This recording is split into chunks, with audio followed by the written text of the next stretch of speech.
The East of England region consists of the counties of Essex, Hertfordshire, Bedfordshire, Cambridgeshire, Suffolk and Norfolk. It contains some of the most beautiful and historic places in Britain, but who wants to see them? We're here for the nasty, smelly, filthy and the downright dangerous. Here are the worst 20 places in the East of England. Part 1.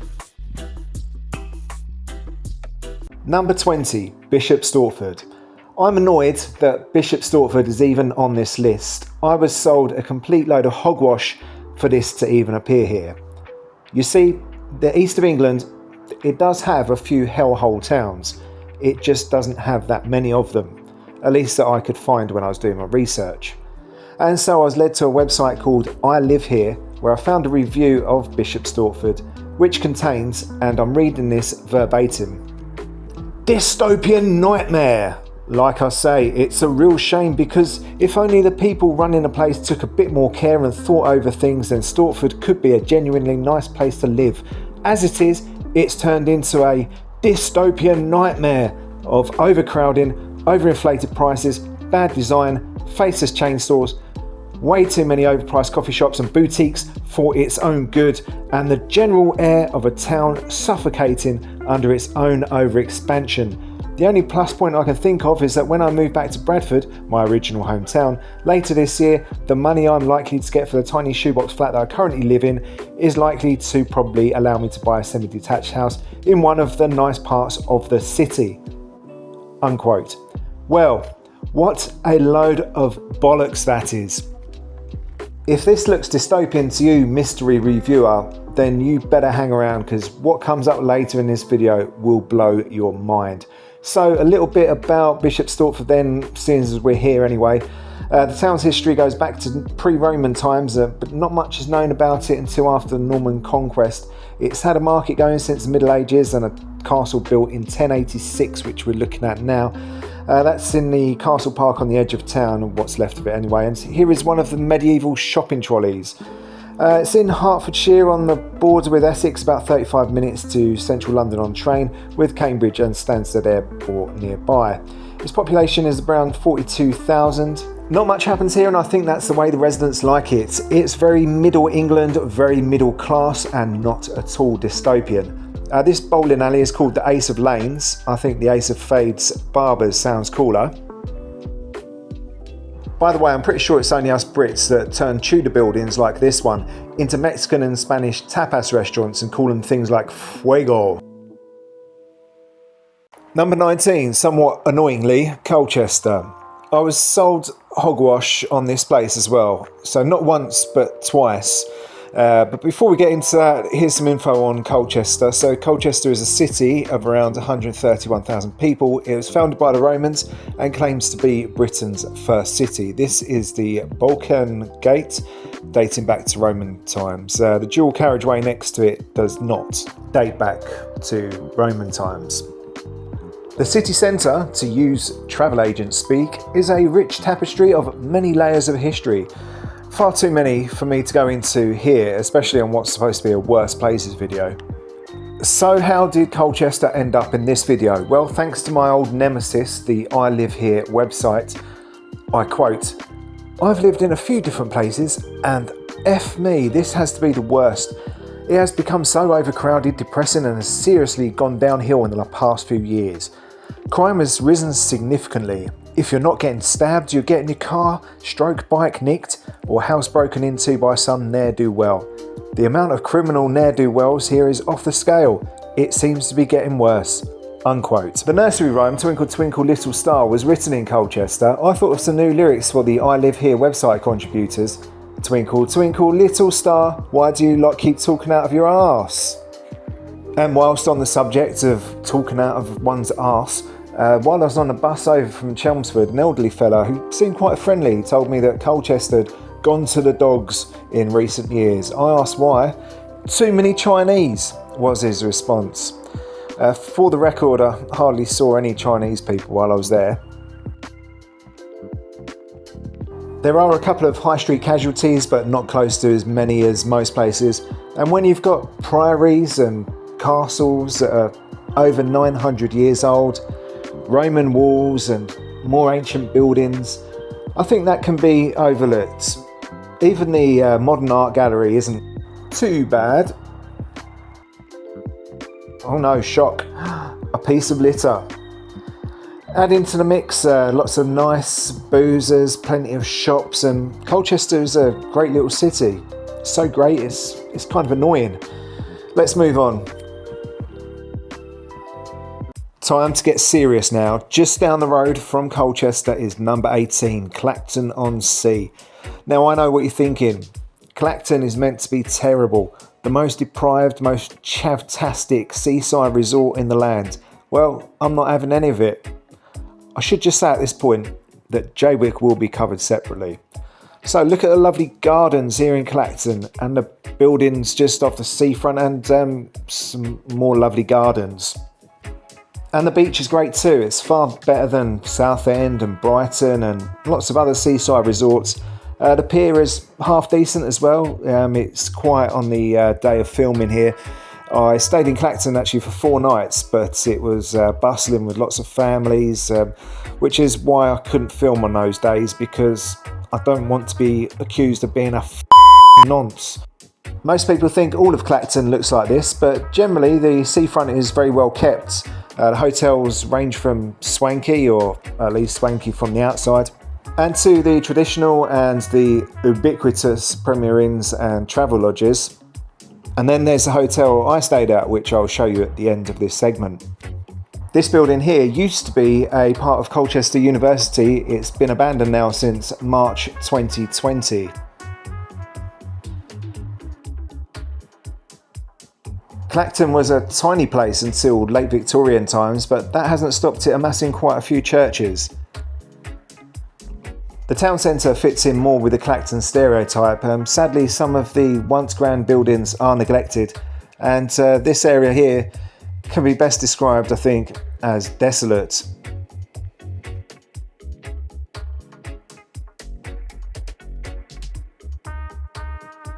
The pigeons seem happy as Larry though. MP for Clacton, Nigel Farage, has apparently declared war on potholes in Clacton. It seems the potholes are winning. Back towards the front you have your usual seaside stuff, upside down houses and machines where you waste infinite amounts of money trying to win an unwinnable prize. Codgers of Clacton, well, there's plenty of them about, hence the mobility scooter shop next door. And if that fails, you can always get someone to push you home in a supermarket trolley. Clacton has a couple of theatres, a fair few pubs and a cinema. And this venue thing, whatever it is.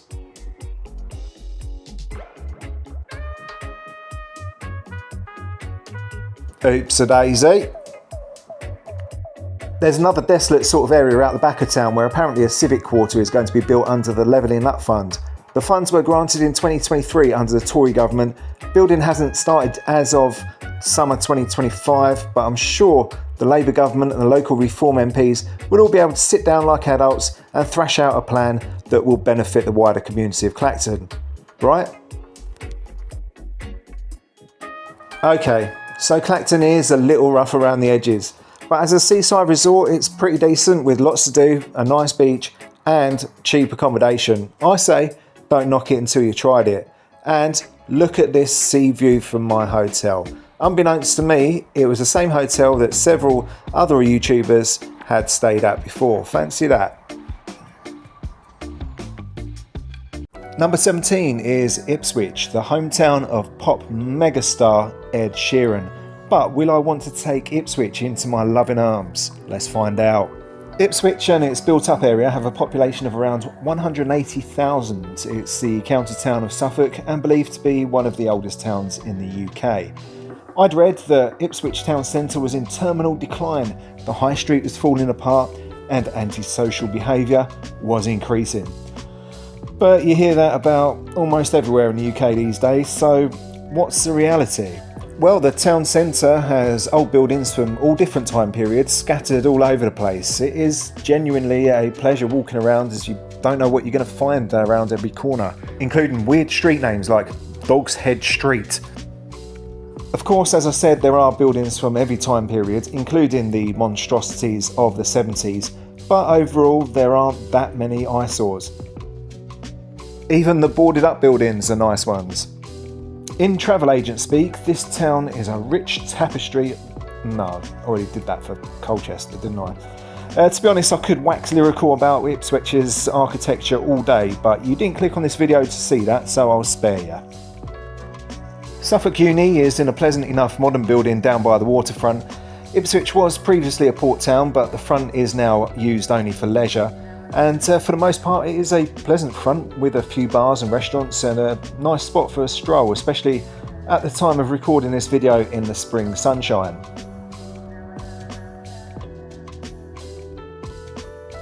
There are a couple of blots on the horizon, however. A couple of large derelict buildings next to this large modern one on the right hand side. Apparently these buildings are set to be regenerated by Ipswich Borough Council into cafe restaurants. Earlier ideas of a climbing wall and adventure activities were shelved due to a lack of interest.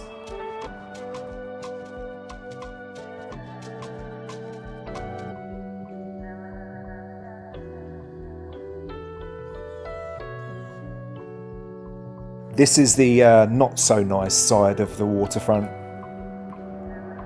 Ipswich Crown Court and the council offices look how they should, modern and efficient.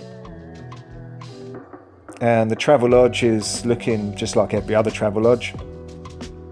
Unfortunately, Ipswich Town Football Club weren't quite as efficient as the council buildings in their first season back in the Premier League last season, getting relegated at the first time of asking. The team does punch above its weight for a town of Ipswich's size though, and has hosted probably England's two most popular managers of all time, Sir Bobby Robson and Sir Alf Ramsey. Norwich Road is meant to be the rough part of town, so off we went to check it out. It's a multicultural area and certainly it seemed down at hill in comparison to the town centre. But aside from lots of traffic and a few potholes, a few closed down shops and just generally being a bit run down, it really isn't that bad at all.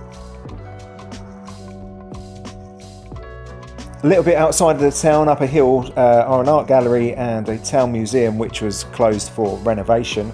And Sailmakers is the shopping centre. You can find the mural here of the Ginger Superstar. And a few shops, but unfortunately not all that many. Christchurch Park, also in the town centre, hosts Christchurch Mansion, which is a free museum where you can look at some historical artefacts.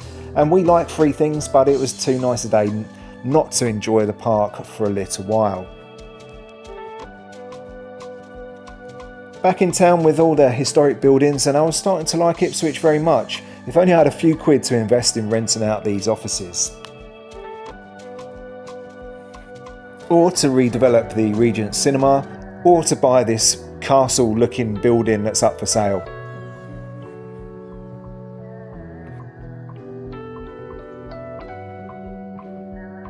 So the very centre of town has the usual parasitical shops as well as the odd boarded up one. There's also this arcadey type place called Micro Shops where I got a pretty decent burrito from an Indian man. The architecture in the town centre is pretty nice for the most part, as long as you don't look down at the shop fronts. And again, it was just a pleasure walking around Ipswich, these medieval streets and alleyways.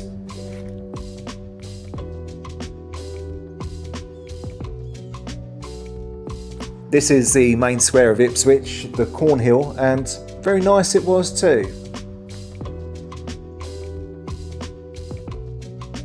Sadly, there are no arcades on Arcade Street, but there is this nice arch, so we'll give it a pass. Some of the boozers here look fantastic, and this statue is depicting Charles Giles's character Grandma from a cartoon strip that ran for almost 50 years in the Telegraph. I know what you're thinking, this is supposed to be a worst places video, but it's not easy finding negative things to say about Ipswich. But check this out. Here we have 1, 2, 3 in this beautiful building nonetheless. And this is the same one as before the Edinburgh Woolen Mill. Here's number 4, 5 and 6 boarded up shops in very close proximity to each other. And the Cosy Club, which promises to be open every day, was closed. I can't think of anything else bad to say about Ipswich. It's a cracking little town. Let's get out of here. No wonder Ed Sheeran seems so bloody happy all the time. Number 16 is Great Yarmouth. We start off in Albert Square, where all the cheap hotels are, including mine. Thankfully not one of the burnt out or boarded up ones. Just walking down the street and someone's left an imprint of their penis here. So Great Yarmouth, or just Yarmouth if you prefer, comes in for a lot of stick these days. But I'll tell you something for nothing. Any place serving bacon rolls for £1 is alright in my book. Possibly not alright in my bowels, but it's alright in my book. Great Yarmouth is best known as an old-fashioned resort town, but it's more historic than I expected it to be. This is the industrial side of Yarmouth. The town became very wealthy off the back of herring fishing, becoming one of the most important ports for herring in the world.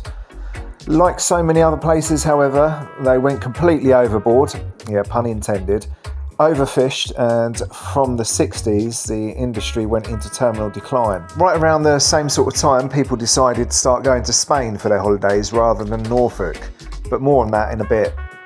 This is the Wetherspoons in Galston, a posh Wetherspoons with a posh man having a posh ciggy outside. In Yarmouth's back streets is the Britannia Monument, which is dedicated to Admiral Horatio Nelson. Yes, just like Nelson's column in Trafalgar Square. Except at this one there's virtually no crowds and a lot less pigeons. Unveiled in 1819, 24 years before the London equivalent, it's 44 metres tall compared to 452 metres in London. And it's a bit of a bizarre sight in the middle of an industrial estate. Sadly, it could do with a bit more upkeep as well.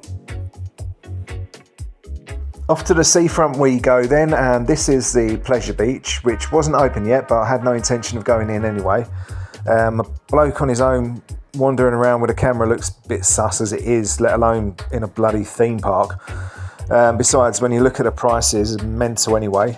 I could have fish and chips, 5 pints of beer, and still have change for an ice cream with that. Next door is some kind of post-apocalyptic theme park based on Mad Max or something, I don't know, it's just wasteland, isn't it? The beach in Yarmouth is great, putting the great back into Yarmouth like the great back into Britain or something. That's probably something that local MP Rupert Lowe would say. A man of the people, and well, you can tell he's a man of the people with a name like Rupert. He was in the Reform Party but got booted out amidst allegations of workplace bullying and making physical threats of violence towards the party chairman. So now he's the independent MP for Yarmouth. Sorry, Great Yarmouth.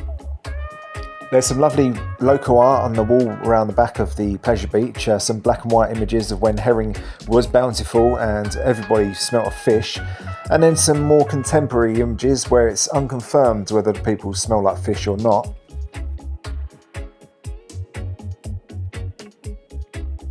The T-Rex on this go-kart track growled at me suddenly and made me jump at one point.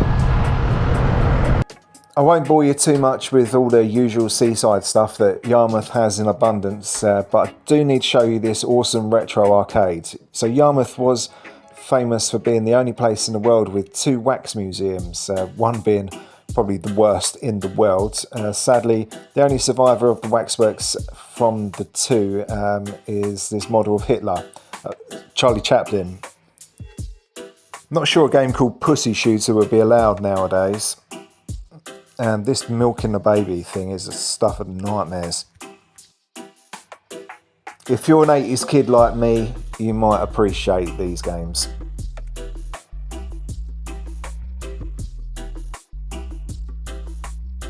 Back out on the Golden Mile, yes, it's not just Blackpool, they call it that here too. You can live out your gypsy wedding fantasies with a horse ride down the promenade. Yarmouth has two piers. Wellington Pier has a pretty decent arcade and all the swirling lights you could ever want.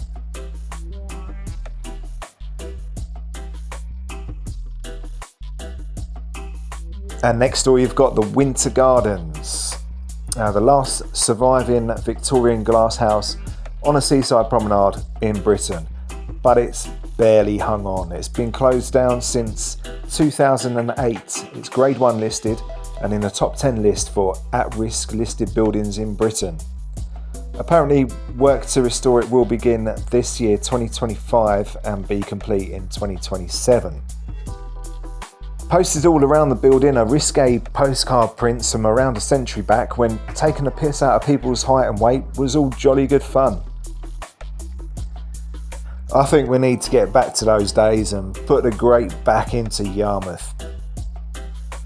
The crime rate, while higher than average in Norfolk, on a national scale isn't so high, but deprivation in some areas of Yarmouth is a lot higher than the average national rate. There's not much in the way of work here, especially outside of the summer season.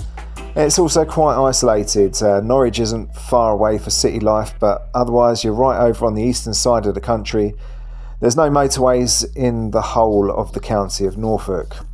Some terrible events have occurred here in the past. In 1845, a circus clown, being pulled in a bathtub by 4 geese, drew a large crowd who ran onto a bridge to see the spectacle. The bridge collapsed and 79 people, mostly children, perished. Yarmouth was the first place to receive aerial bombardment from the Germans in World War I, and in World War II it was also a favourite target for Luftwaffe as they were heading back from their bombing raids. Most terrible, of course, is that Showaddywaddy have announced that they will be playing a gig here. This is Britannia Pier, only 250 metres long. It doesn't actually reach the sea.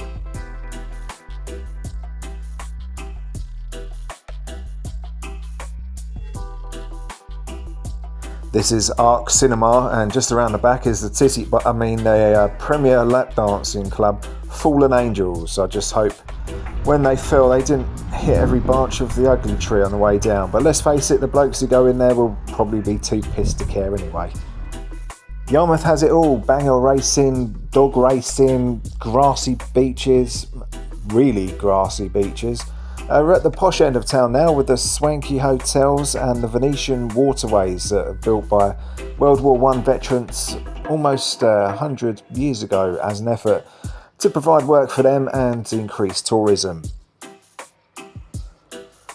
There's a lot that needs sorting out between the seafront and the town centre. It's pretty run down and a lot of the places are boarded up.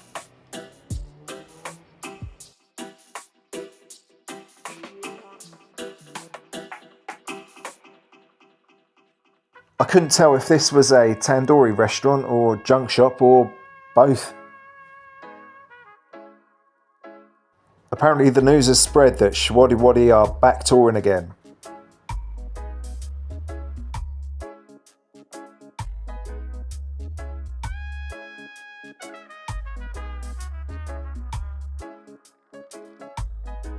This is the Norfolk Fire Museum. I found Yarmouth to be a really interesting place, to be honest. You've probably realised this segment has taken a while already, and I've actually deleted loads during editing too, so I hope you're finding Yarmouth interesting as well. I would have never come here if I weren't making this video series, and that would have been a shame. The people of the county of Norfolk have this stereotype of being, well, how can I put this nicely, inbred. And Great Yarmouth has a stereotype of being where septuagenarian comedians who claim to be cancelled because they're too controversial, like Jim Davison of Roy Chubby Brown, they're the only people on the bill, and of course Showaddywaddy as well. But there's a lot more to it than that. Great Yarmouth confounded the stereotypes.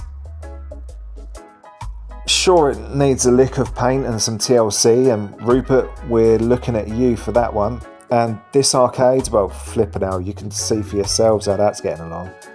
And this is the marketplace. Seems to be a lot of stuff for sale in Yarmouth, and Not enough people, or more to the point, not enough money to buy it.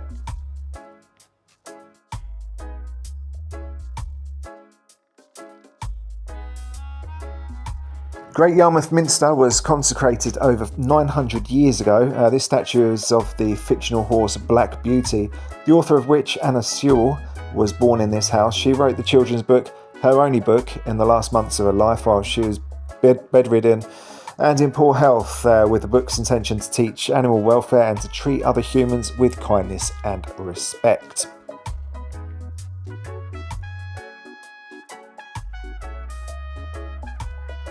Although it was a grey and gloomy day, I really enjoyed walking around Yarmouth. There's loads to see, and there's something about that faded grandeur that really gets my juices flowing.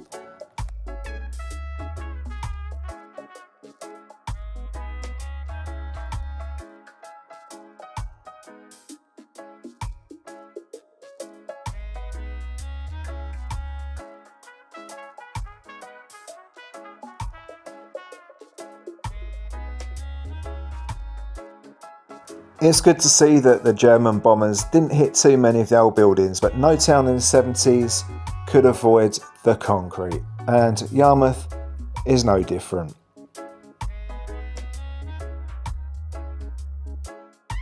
The Toll House dates back to the 12th century and has been used as a court and a jail.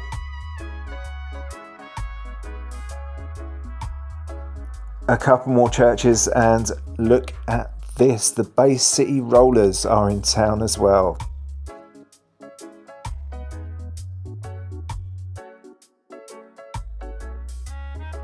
In the built up area, the back streets are kind of run down, but they do have a lot of character.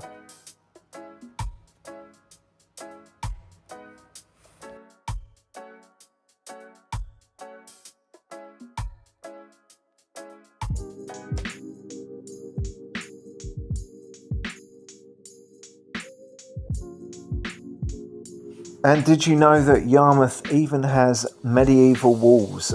Some of the best preserved in the country, no less. Originally, these were completed around the year 1400.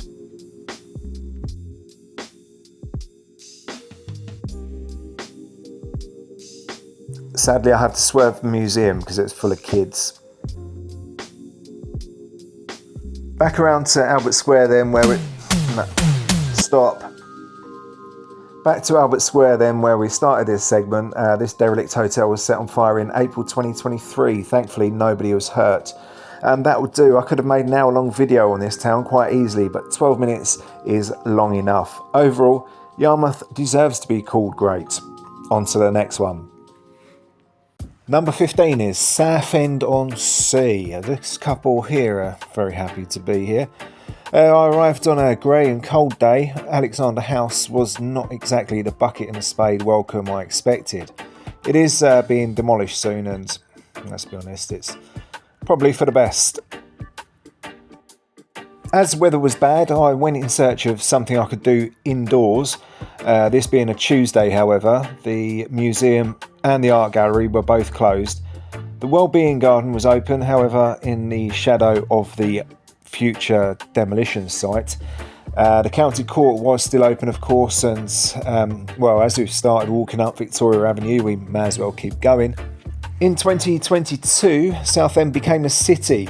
It's the largest settlement in Essex with a population of about 181,000, and all the big administrative buildings are in this part of town, as well as this interesting Holocaust memorial and these instructions not to drink the water.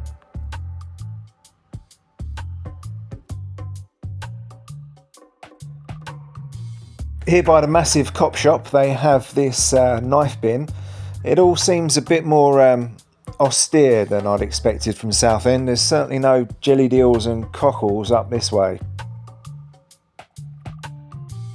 There are a couple of nice parks and churches in this very quaint sounding suburb of Prittlewell.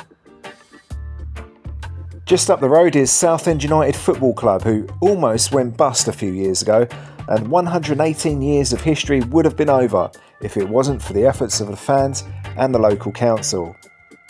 Sadly for the football club, they just missed out on promotion into the league by losing to Oldham Athletic at Wembley in May 2025. I'm sure they'll be back soon though, and I wish them well. Priory Park, as its name would suggest, has a priory which I'm sure would be lovely on a nice day. I went past the Victoria railway station and admired the wonderful view before visiting the Victoria shopping centre.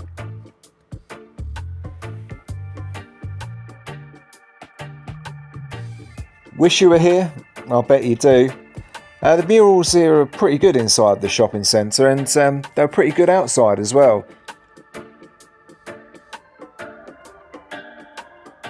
But sadly the rain just got worse and worse, and I'd had enough, so that's it for Southend. Only joking. So the weather was meant to be much better the following day, so I was up very early to check Southend out. So while there's nobody about, let's talk about the Essex stereotype. So the geezers typically wear a polo shirt, usually Fred Perry or Ralph Lauren. Sometimes it's fake, sometimes it's real. A pair of jeans, sometimes it's skinny jeans if they can get away with it. Sometimes if they can't get away with it, they'll still wear them. And usually white trainers. For the ladies, it's a Michael Kors handbag, large earrings, lots of fake tan and makeup and peroxide hair. Of course, these stereotypes are greatly exaggerated and for the most part untrue. I alluded to Southend Beach in the Great Yarmouth segment. Well, here she is in all her glory.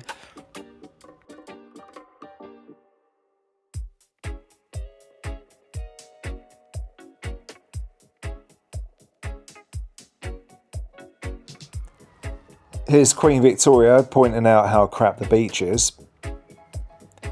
Southend has a lot of street art and it's some pretty good stuff, giving some colour to what would otherwise be dingy back streets.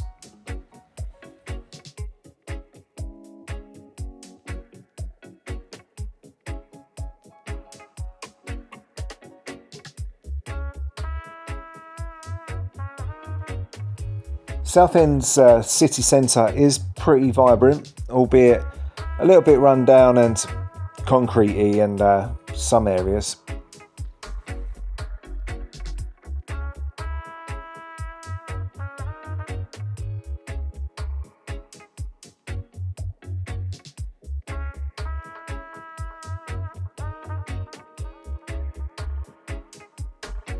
This Peri Peri joint was advertising healthy food with pictures of pizza, chicken wings, chips and milkshake.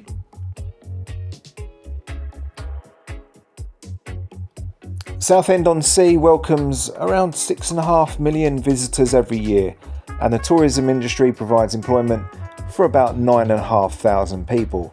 It takes slightly less than an hour from London on the train, and in contrast, around 20% of Southenders commute into London every day for work.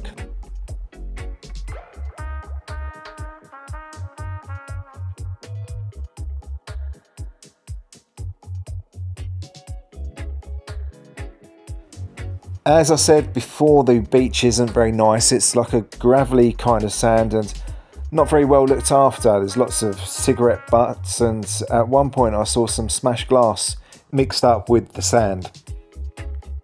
And when the tide's out like this, it's mud and sludge for miles. There's no chance of being able to swim. Southend, like all seaside towns, has its fair share of derelict buildings. This one, the Kersal, opened in 1901 and it was one of the world's first ever purpose-built amusement parks. It's Grade 1 listed and it's been closed since around 2020.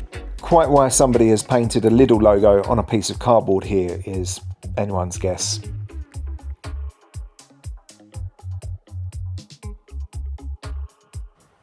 A bit further out of town, this is South Church Park, all very pleasant.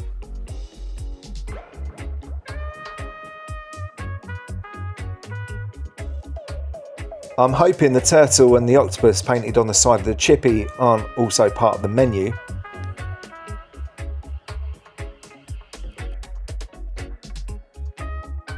No trip to Southend is complete without visiting the pier. You can visit by train or on foot. I'm a skint YouTuber, so I had to take the cheaper option by foot. Now once you pass the amusement park, it's off down what feels like an enormous wooden plank. Indeed, it is the longest pleasure pier on planet Earth at 1 1/3 miles.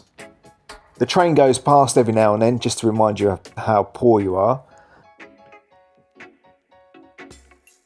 And then you get to the end and there's a few beach huts, a few information boards, an extremely modern looking cafe, which looks like something from a science fiction movie compared to the old pier, and a sign that tells you how many miles you are to various places.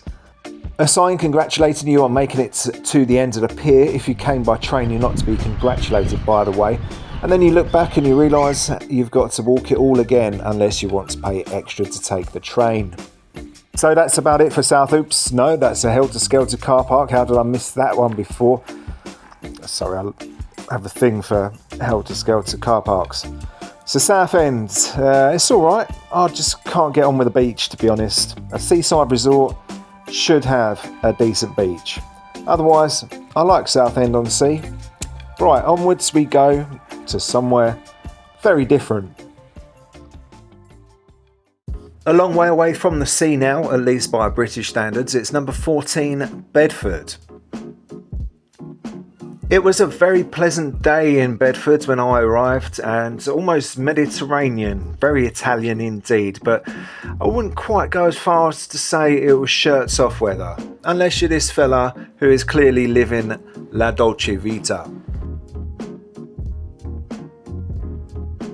Bedford isn't quite as attractive as, say, Bologna in the architecture stakes. Bedford does have a bit of an oldie worldy feel to it, if you consider the 70s to be oldie worldy. Bedford's population is around 110,000, with approximately 30% of the population descendants of Southern Italians due to 1950s recruitment from London Brick Company. Also around 10% are of Indian descent. So, if you fancy a curry or a calzone, Bedford's the place to go. Sadly, as you can see, the town centre has definitely seen better days, especially the church arcade here. The other shopping centre in the town centre was the Harpur Centre, where most things were open and they had a mystery item going on here.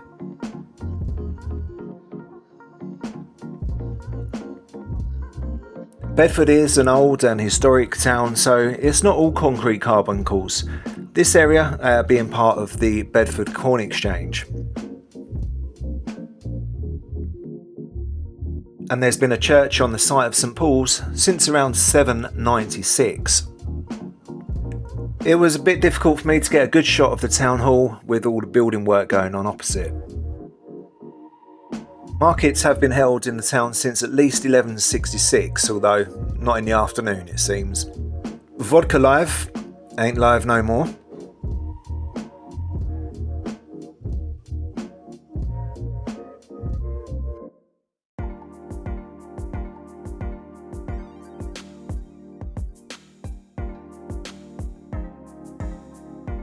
This is the first time I've seen an entire Sainsbury's boarded up, in the town centre no less. There's a few characters in the town. This gentleman's having an animated conversation with the pavement. And a sculpture that's reminiscent of myself looking in the mirror and asking myself why. Why did I decide to come to all the worst places in the country? There's a lot of shut down shops in Bedford, but at least we've got some colourful umbrellas. This arcade is comfortably the poshest part of the town. It was also very quiet, and the prices reflect how posh it is.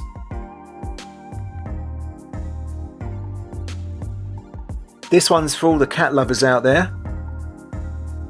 Oops, my bad. And coming up is some of the Italian influence with the Goodfellas barbershop here. Hey, I'll take a shirt back and sides and make it snappy, would ya? I'm not sure who this statue is, but he's probably saying, What do you mean I'm funny? Like I'm some kind of clown? Am I here to amuse you? Okay, don't turn the video off. I promise I won't make any more Italian mobster impressions, I promise. Promise. The responsible local pissheads have very kindly bagged up their beer cans and left them on a fence next to a boarding school. Nothing like setting a good example, eh?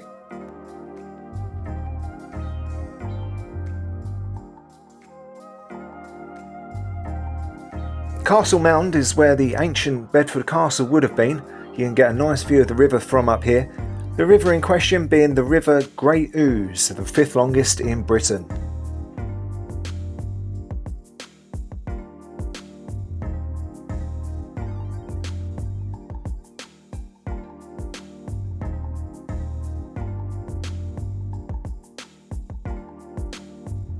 The riverfront is the more modern part of town compared to the slightly dilapidated town centre, and it's probably the most optimistic part of town as well. Bedford is very well connected by rail, and the M1 and A1 are both nearby.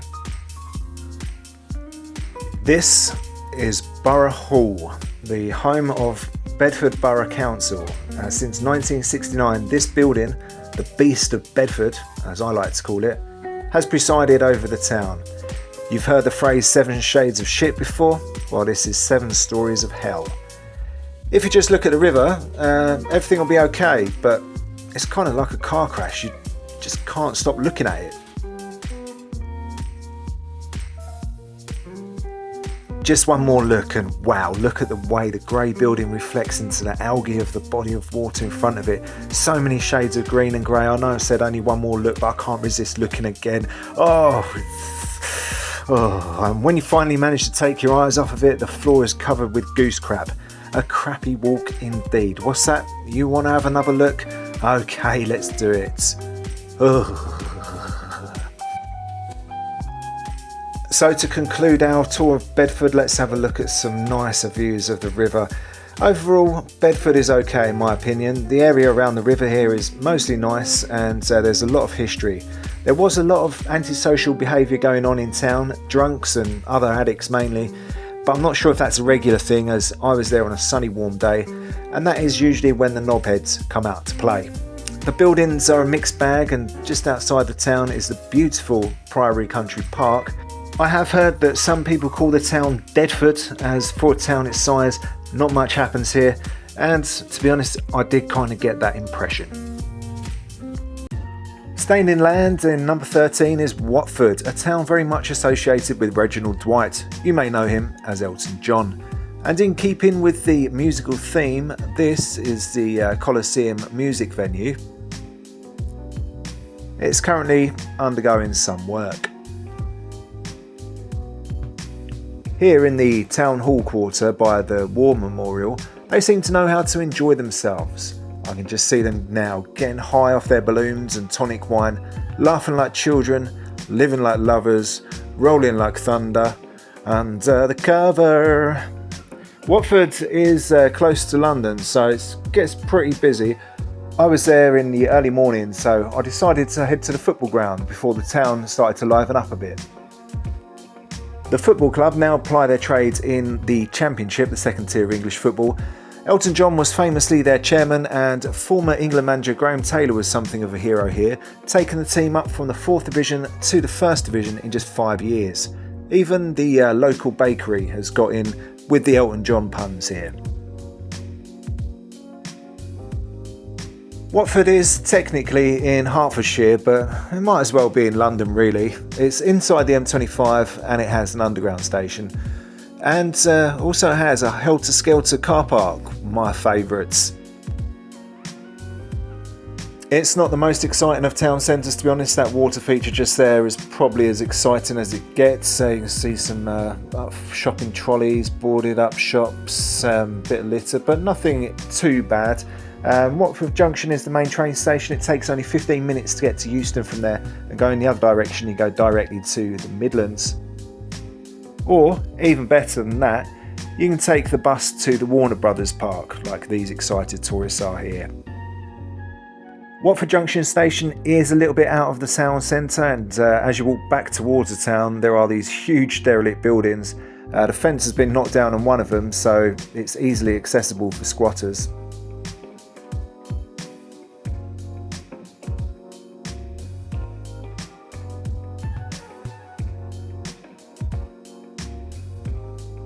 Just along on the same roads are the signs of wealth in these modern offices here. This is the cool looking Anglican church, so cool that someone decided they want to live in the doorway. If he gets in the way, you can always just go to the Pentecostal church across the street. This is the main entertainment complex in Watford, the Atria, or the Atria, whatever it is. It used to be called Inn2, and before that the Harlequin. Those names are much easier. And what does Atria even mean? Anyway, here's some more oppressive buildings. The market seemed okay. This is the indoor section. It had a bit of a box park London kind of feel to it, which probably meant that stuff opened up more later in the day. And the outdoor part of the market seemed more like a traditional market.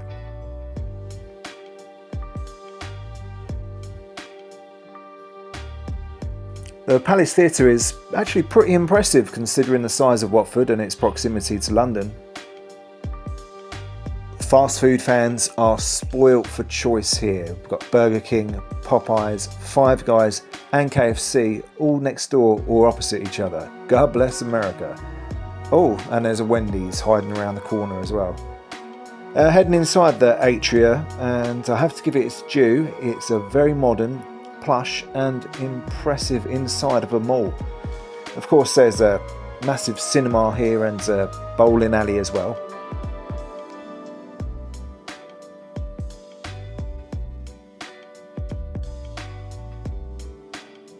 A postbox here has been painted gold in honour of boxing hero and Watford resident Anthony Joshua, who won gold at the 2012 London Olympics in the super heavyweight division. Unfortunately for AJ, the shop next door to this postbox isn't doing quite so well. This building really put in the tack into Taco Bell. The 800-plus-year-old St Mary's Church lies opposite.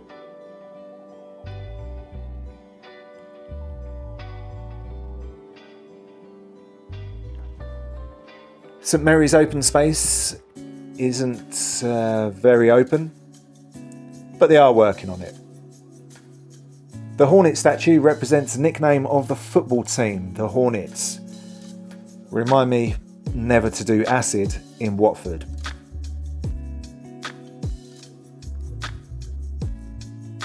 Haute Dolce has a red carpet rolled out, or at least I think it's a carpet, or is it a mat? It's hard to tell. This is the other side of Atria, and they've even got a train in this one. The bottom end of Watford, going down to the High Street tube station, is a bit run down.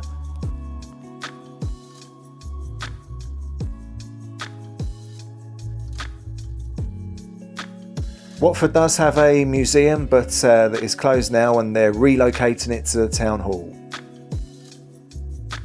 Number 12 is Basildon, one of the dreaded new towns. And despite it being new-ish, it's being regenerated currently. To be honest, it does look very dated in the town centre. Not just the buildings, but the advertisements at the bottom for a Christmas pound shop as well. This was filmed in June.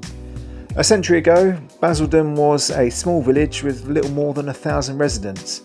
It's now a large town of over 100,000, roughly 35 miles from London and 12 miles from Southend. The Economist dubbed Basildon Britain's most typical town, in other words, very average.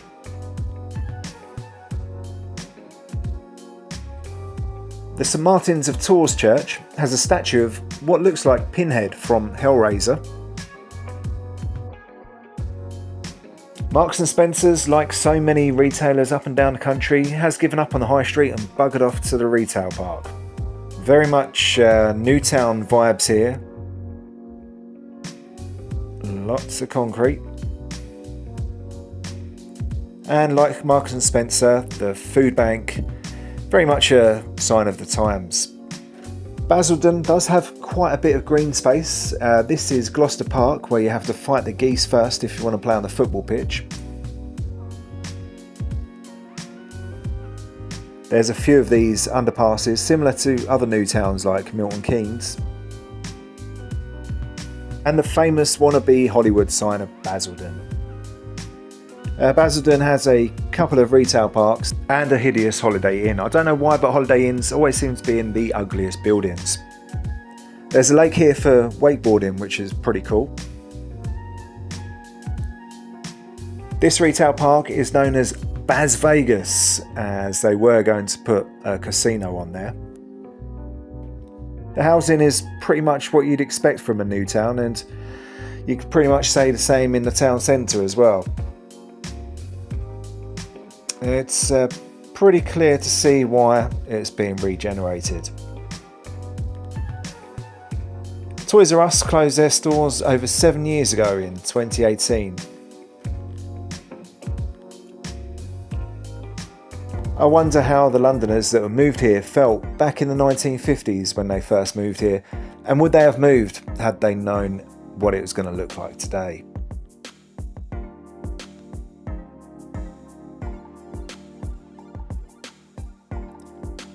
The Eastgate Shopping Centre was at one time the largest covered shopping centre in Europe. Now Google describes it as a down-to-earth complex. To give Basildon its due, some of the buildings are pretty bold. But the Primark one is unforgivable in my eyes, I'm afraid. 80s synth pop band Depeche Mode formed here in Basildon. When they sang their hit single, I Just Can't Get Enough, somehow I don't think they were singing about Basildon.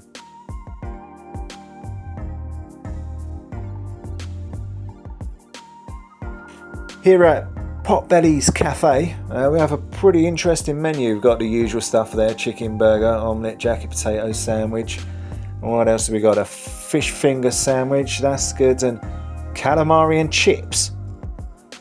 The market is pretty small, not much to say there really. The Towngate Theatre gets pretty good reviews online.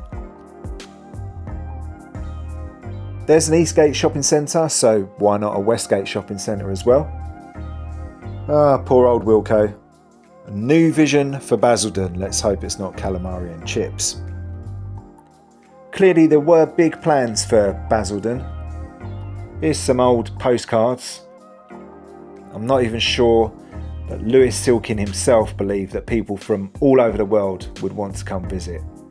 Back in the 90s, Basildon was a very popular night out, and the clubbing scene was run by a very dangerous firm, the heads of which were the notorious Pat Tate, Tony Tucker and Craig Rolfe, aka the Essex Boys, before they got their brains blown out deep in the Essex countryside. These gentlemen have had about 1,000 movies made about them now, the most famous being the Rise of the Foot Soldier series. The most recent movie in the franchise was a prequel set 10 years before the original. The problem with that is they use the same actors who are 15 years older than the original movie. Go figure. Anyway, the old nightclub they used to frequent the most, Raquel's, now lies empty in the town centre. Number 11, Peterborough. Peterborough is a place that's come in for a lot of criticism in recent years. It's that same website again, I Live Here, who voted it worst place in Britain. Not once, not twice, but 3 times in a row, which is ridiculously harsh. As you can see, it's not even in my top 10 for the East of England region. This is the very colourful Queensgate shopping centre, pretty much the focal point of all of Peterborough. Be confident, be caring, be kind, be positive, be humble, be... Look, just don't tell me what to be, okay? You're a shopping centre, and I haven't had my coffee yet. Peterborough is a large city, with its population almost doubling between 1971 and 1991, and it's currently at around 220,000. At first, I thought this building was the famous cathedral, but it is merely the St John the Baptist Church in Cathedral Square. This area already looks far too beautiful to be labelled worst place in Britain. Have these people seen Slough?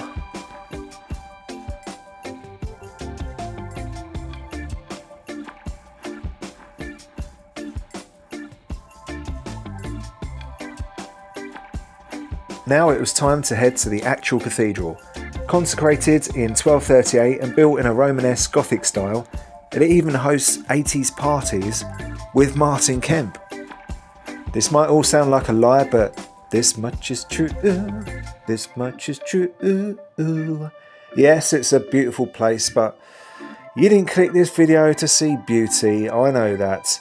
So let's go back to the city centre.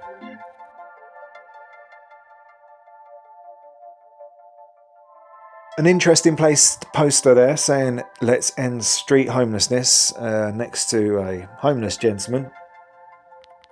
I went for an explore just out of the centre. It's nice to see someone enjoying a cider at 10 AM in the sunshine. No, it's okay. You just walk in front of my photo. Yep, no problem. Peterborough Lido. Wish you were here. Not really. This is the Key Theatre. The River Nene looks very blue on this sunny day. Peterborough United Football Club call themselves the Posh. In the early 2000s they had a trademark dispute with Victoria Beckham, aka Posh Spice, over the name Posh. Peterborough won.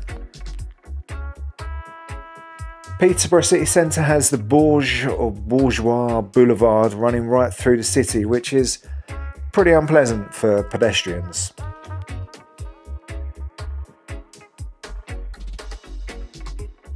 There's an unofficial sort of old town area with a museum and an art gallery.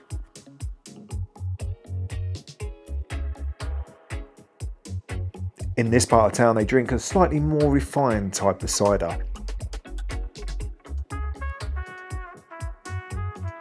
Back through the centre then, and you can't avoid the old Queensgate shopping centre again. This is the railway station. From here you can go all the way down to the south coast at Brighton in one direction and Inverness in the other, without changing trains a single time. However, due to the way British Railways are set up, to go to Corby, which is less than 25 miles away, you would need to change trains. Peterborough is much nicer than I expected, so I decided to seek out the rougher areas. Cromwell Roads looked like the last place that I'd want to park my car. There were some more downtrodden areas in the centre, but I was headed for an area called Lincoln Road. Reportedly the toughest place with the highest crime levels. I'm not the first YouTuber to come up here, and I'm sure I won't be the last.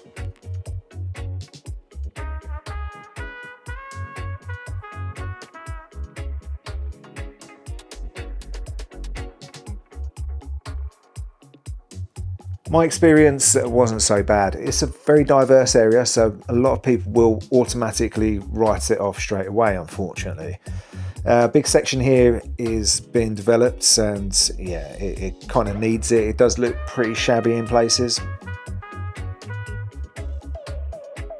As there are tons of different restaurants to try, I went for something different, something I hadn't tried before, Lithuanian food. I had whatever that says on the menu there, and it was bloody delicious. Comments vary online about Lincoln Road. Some say it's bloody awful, some say it's a normal street with good food. I would lean towards the latter, only with a bit more litter than most places. Peterborough Centre has a nice arcade with, yes, colourful umbrellas again. There's a few units closed here, but I appreciate the art they put on the boards. In fact, they look better than most shop fronts. Peterborough isn't the worst place in Britain, not by a long chalk, but it does have its fair share of nutters, like this lady screaming at apparently nothing.